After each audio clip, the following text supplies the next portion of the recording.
I watch a lot of interviews, and every once in a while I'll see one that I think that you really need to see, at least certain parts of it that I think will really benefit you. This is an example of one of those interviews. This was from Bloomberg. It was an interview with Grantham, Robert Jeremy Goltho Grantham, who I respect a tremendous amount. He's been around for decades and decades. I've been watching this guy for ages, and he's very good at certain aspects of spotting things in the market, such as bubbles. And so we'll get into it, and I'll let you guys see it all for yourself. I'm pulling out certain parts that I think are relevant. We'll talk about it. I'll give you my take, in which case I have to make sure to give you the disclaimer that nothing in this video is intended as personalized investment advice for you. And you might wonder, who is Grantham? He's been around a long time, and you can take my word for it, but also he's got over $11 billion assets under management with his company that he co-founded, and he is the chief investment strategist of Grantham, Mayo, and Van Otterloo. Grantham is an individual who a lot of institutional investors lay a lot of trust into his strategy and his understanding. So I'm going to show you what he's talking about. A lot of times I want to show you part of the interview because it's going to benefit you. Other times I'm showing it to you because it's showing you that there's other people besides me who are saying certain things. I'm agreeing with him, he's agreeing with me. So let's get into it. History says that when you reach this level of craziness, the market tends to break within a few months rather than a few years. And just for disclosure, that last part was talking about a previous interview he did over a year ago. So I don't want you to think that that was something he just said, but the next part of the video is talking about how the markets continued higher. So technically he was early on that call, but the markets continued higher. And then Grantham goes on to explain how this is exactly what you should expect to see at the top of a market, at the point where a bubble is about to burst. 2021 was a great year for stocks. If I'm not mistaken, the 7th best in a half century. And this has been exactly how the great bubbles have broken. The blue chips, the S&P 500, have kept strong right up to the last second, and wave after wave of the stocks that had made the real running peel off and drop. And I should say something, that there's a lot of negativity, I'll say, in the strategy or the expectations of where the market's going in terms of Grantham and in terms of myself, which is why I'm bringing this interview. He agrees with me, but that doesn't mean that there's not opportunities. There's actually more opportunities because this market is very likely to break. That means that there's a lot of opportunities, a lot of money to be made, more millionaires made in the Great Depression than any other time in history. This is a huge divergence of a kind that has never happened other than the super bubbles of 1929 and 2000.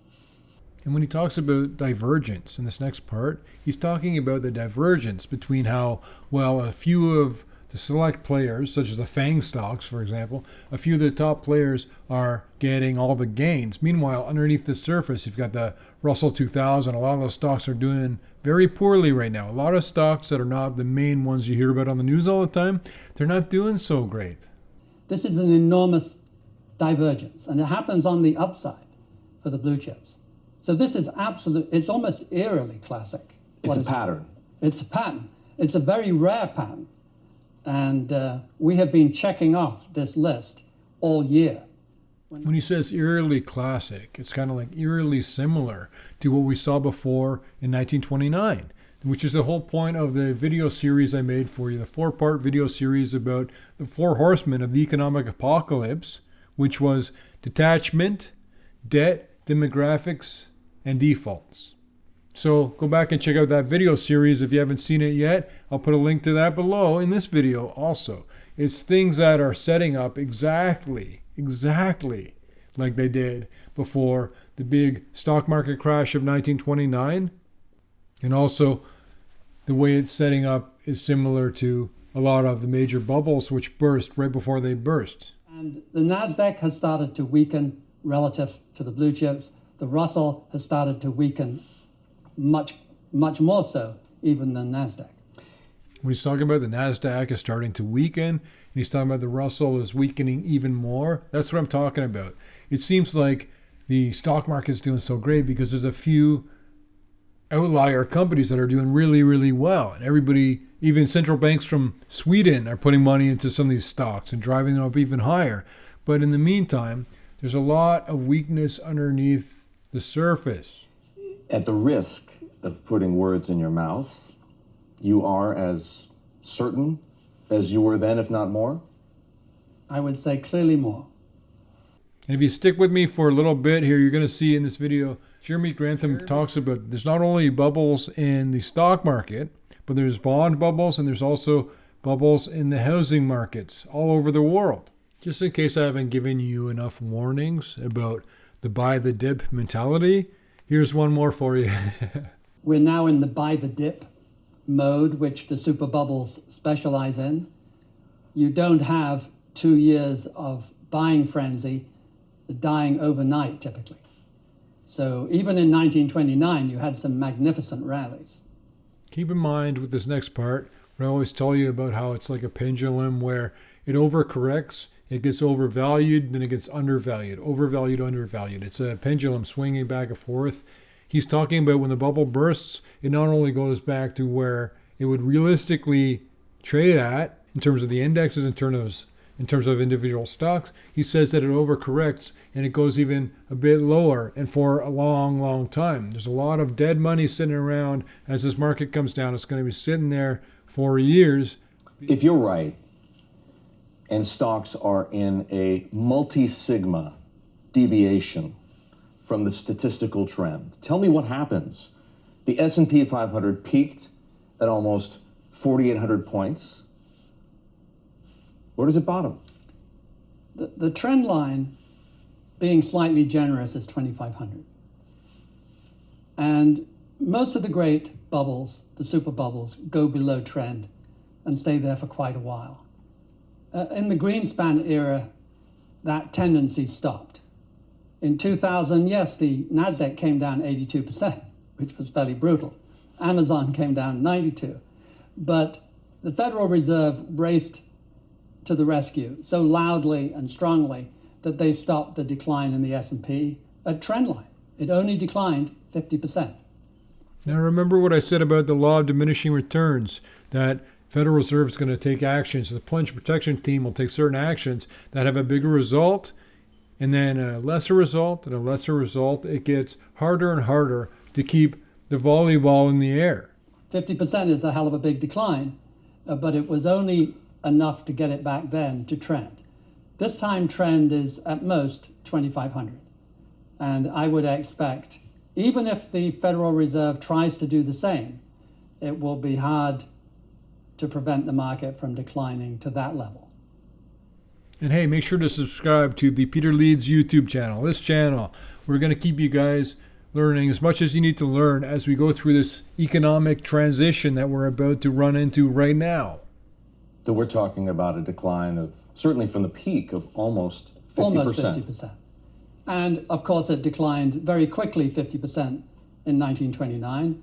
It declined 50% in 3 years in 2000.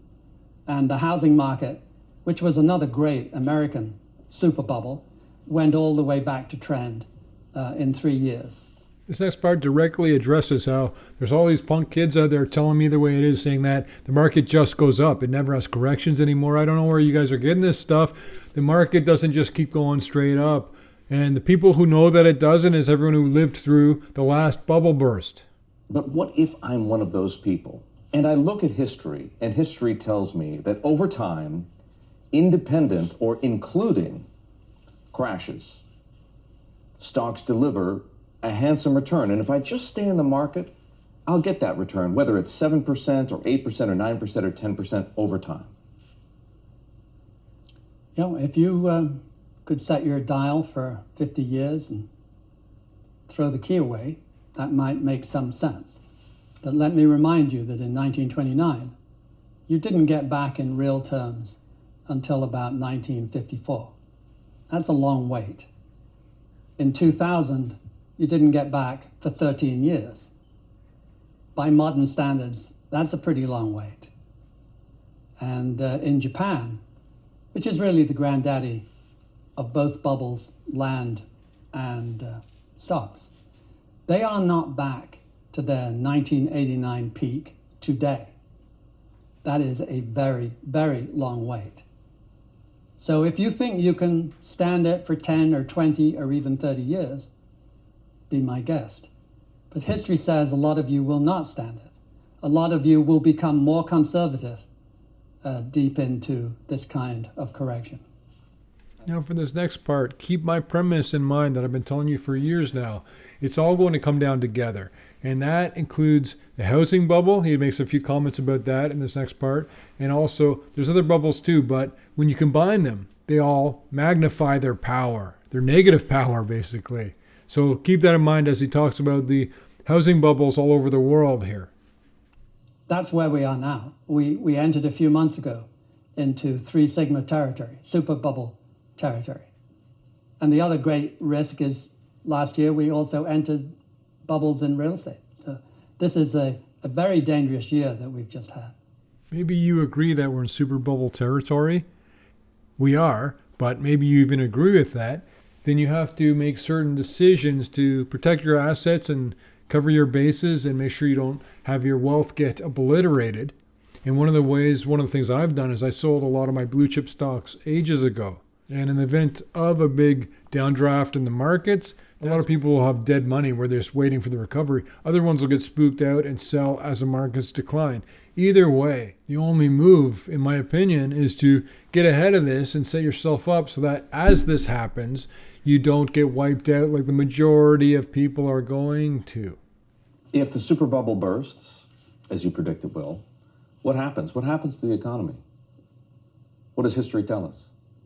Some bubbles are very specialized to US growth stocks, like 2000. And they hurt.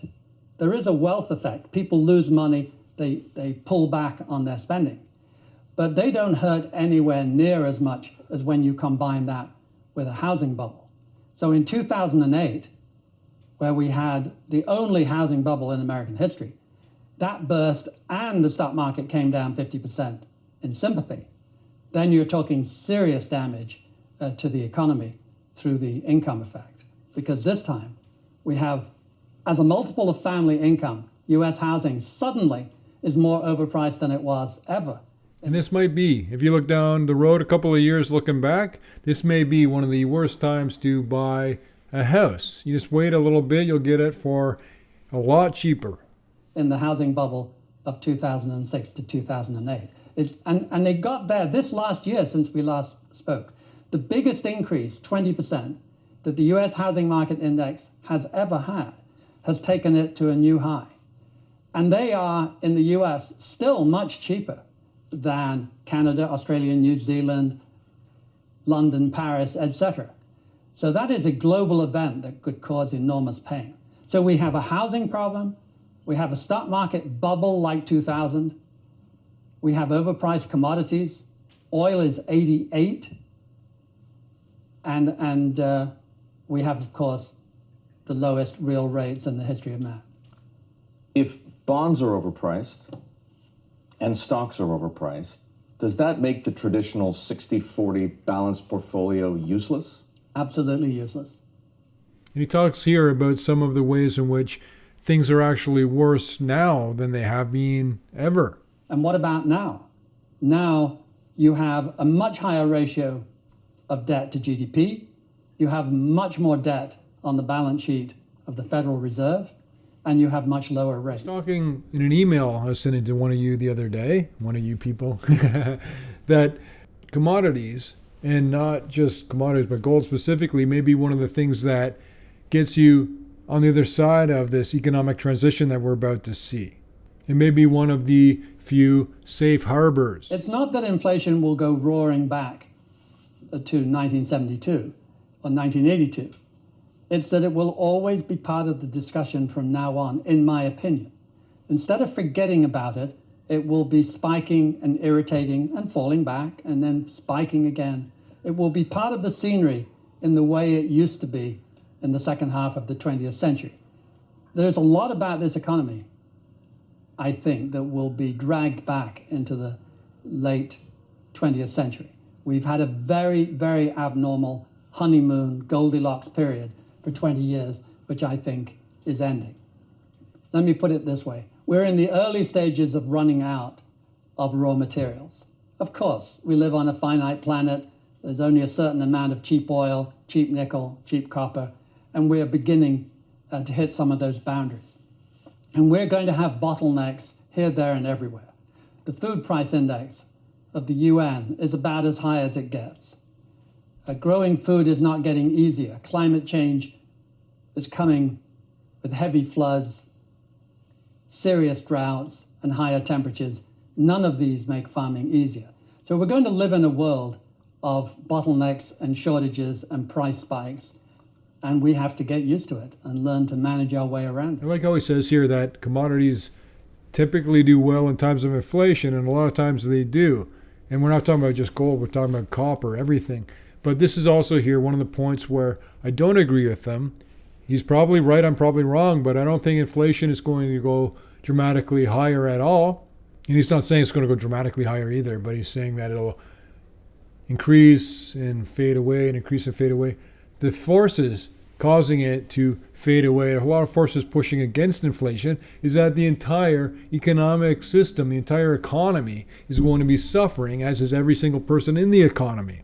They're not going to be buying anything. That's going to put a damper on the velocity of money. It's going to put a damper on the inflationary pressure. Commodity prices that people perceive to be high right now may yet go quite a bit higher? I think so.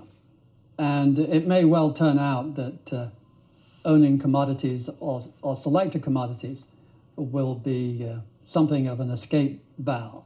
Commodities have a long history of doing quite well when inflation picks up, for obvious reasons. And inflation is quite likely to pick up. Looking out into the future, it is pretty clear that we are running out of labor. Fertility rates have dropped like a stone. China is reeling from the shock of finding that it has 10.8 million babies last year. It's only the other year, 7 or 8 years ago, it had 20.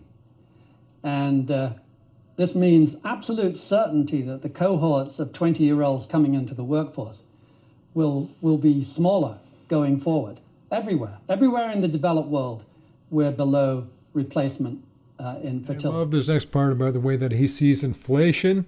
So pay extra special attention to this next section. And also, at the very end, I keep his best comment for the very end because I want to say something. So I'm not trying to tease you on to watch the whole video, but I'm saying watch the whole video. The end part is my favorite. The Federal Reserve is confident that it can contain inflation with a series of incremental rate hikes. What do you think it'll take? I think the Fed absolutely does not get the pain that's involved with a bubble breaking. You can see that in the history of the last 50 years. Greenspan encouraged the tech bubble. He bragged about the productivity gains from the internet that would last forever. Actually, productivity has declined slowly but surely since then. When it broke, it caused a lot of pain. Bernanke learned nothing. He encouraged the housing bubble. He denied its existence, even though it was a 3 sigma, 1 in a 100-year event that had never occurred in American history before. And what have we learned? We just went straight back into the game, overstimulating, pushing the rates down, down and down they have gone for 50 years. So they started at 16% on the long bond, and now the real return you would get is -2. Do you have any confidence in the current chairman, Jay Powell? No. No, he hasn't expressed any reservations about the Greenspan, Bernanke, Yellen, Powell policy of pushing rates down. They act as if a low rate is a panacea and comes with no downside. That is clearly nonsense. It's created, I think, the biggest evil in our society, and that is inequality. If you drive up the price of assets systematically, and it's bound to happen if you drive the rates down to negative territory, who do you make money for? You make money for the people with assets. Who owns the assets? The top 1% has 35% of all the assets. The top 10% have practically all the assets. What's the asset ownership of the bottom half? A rounding error, practically none. So you mark up the assets, and that's your contribution to society. What you're doing is pushing down on labor, pushing down on the bottom half, with no offset from increasing their assets, since they have none. And you're making the top 1% ineffably rich. And the data bears that out right down to the last 2 years, when the top 0.1% has doubled its wealth during COVID. And the bottom 50%, I can assure you, has not doubled its wealth. Do you guys remember when I told you about how I have a problem with the way that the entire financial system is set up, that there's a lot of room for influence and a lot of putting the individuals last, and bigger companies getting bigger, increasing their profit margins, all of that, everything that's wrong with the economy is because of a lot of the ways it's been set up. And I always say you can't fix it because there's too much of a complete train wreck to unwind or untie all this mess that they've created. The dominance of a handful of firms has increased steadily in most subsets. And so profit margins have gone up, and the power of corporations has gone up, and they've been able to use more of their power in influencing government, and they have. There is a lot of regulatory capture where people from business tend to run the agencies that regulate the industries. So it's been a wonderful time to make money at the corporate system, and the share of GDP that goes to corporate profits has steadily risen, and the share going to labor has steadily fallen. You like green as a theme. Are there any other themes or trends that you're willing to bet on? I tell you what I think about the future, and that is the green will turn out to be just a subset of a bigger, more comprehensive issue, and that is, loosely speaking, living within our means. And thank you to Jeremy Grantham, and thank you to Bloomberg, and also make sure to watch the entire interview by clicking on the link below this video. And so that's what a lot of what we are finding with the peterleeds.com newsletter. We're pulling up these stocks that we believe will be going up a lot in price because they're just small companies, most of them, not all of them, but a lot of them are small companies just getting started, getting their proof of concept phase underneath their belt, building out their teams, expanding their footprint. This is the kind of stuff that you want to invest in, even in certain types of stocks, even in a downward market.